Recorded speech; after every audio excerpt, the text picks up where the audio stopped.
Bom dia! Hoje vamos falar sobre os modelos atômicos e suas contribuições para a comunidade científica e educacional.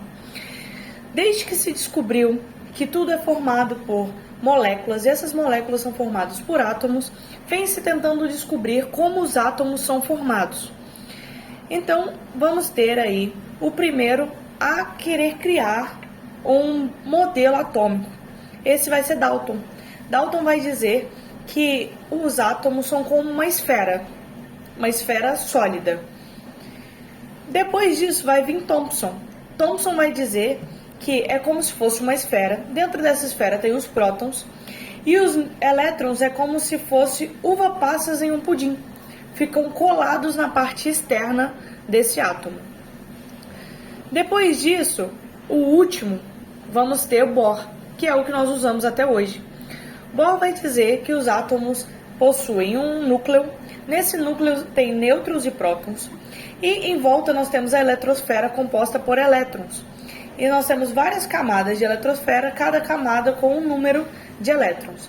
Sendo que os últimos, como estão mais distantes do nêutron, possuem menor força de atração, podendo assim mais facilmente se deslocar, tanto para adicionar elétrons quanto para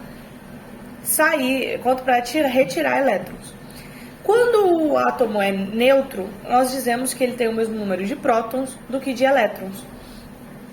E podemos então mostrar na prática para os nossos alunos como é esse modelo de Rutherford. Por que ele é tão importante? Como que nós podemos visualizar isso aí na prática? Porque é muito importante para o aluno ele conseguir visualizar o que está sendo ensinado. Porque somente um monte de palavras, os alunos acabam se perdendo. Então, à medida em que você mostra na prática e ele consegue visualizar, ele consegue assimilar esse conteúdo de forma melhor. Então, para esse experimento, nós vamos precisar de um algodão, de álcool e de sais. Então, em primeiro lugar, a gente coloca uma pitada de cloreto de sódio num copo de vidro. Depois disso, a gente coloca álcool 70 para dissolver esse cloreto de sódio e colocamos o algodão para absorver então essa mistura do cloreto de sódio com o álcool. Depois disso, a gente retira o algodão e coloca fogo nesse algodão. Quando a gente vai colocar fogo, o fogo vai ficar laranja por causa do cloreto de sódio. Depois, no lugar do cloreto de sódio, a gente coloca o cloreto de magnésio. E quando a gente liga, vai ficar uma coloração avermelhada. E no lugar, por último, a gente, em vez de colocar o cloreto de sódio, a gente coloca o cloreto de potássio. E quando a gente acende, a chama vai ficar azulada. O que isso nos mostra? Isso nos mostra que cada metal vai irradiar uma cor diferente. E exatamente quem vai desenvolver essa teoria vai ser Bohr. Exatamente pelo número de elétrons influencia aí na hora de irradiar cores. Lembrando que é também o mesmo princípio dos fogos de artifício. Então, como funciona? Quando colocamos um elemento químico no fogo, os elétrons vão receber energia e vão saltar para um nível mais externo. Mas como esse nível que eles estão saltando é instável, eles perdem essa energia na forma de radiação eletromagnética visível, ou seja, a luz de cores distintas, como visualizamos, tanto no fogo de artifício como nesse experimento.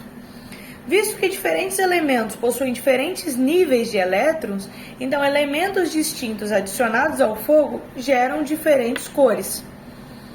No experimento, nós podemos observar que a adição de cloreto de sódio vai produzir uma chama alaranjada. A adição de cloreto de magnésio vai produzir uma chama avermelhada. E a adição de cloreto de potássio vai gerar uma base azul na chama.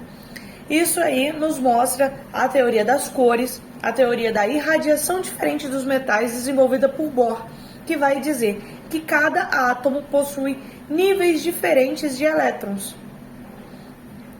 Com esse experimento, podemos concluir que, ao adicionar experimentos na sala de aula, você melhora a capacidade de assimilação do conteúdo pelos alunos, melhora o entendimento, facilita aí no entendimento, na assimilação do conteúdo e mostra na prática para eles aquilo que os cientistas desenvolveram em muitos anos atrás, desenvolveram modelos atômicos. Então você consegue trazer tanto a atenção quanto facilitar o entendimento dos alunos.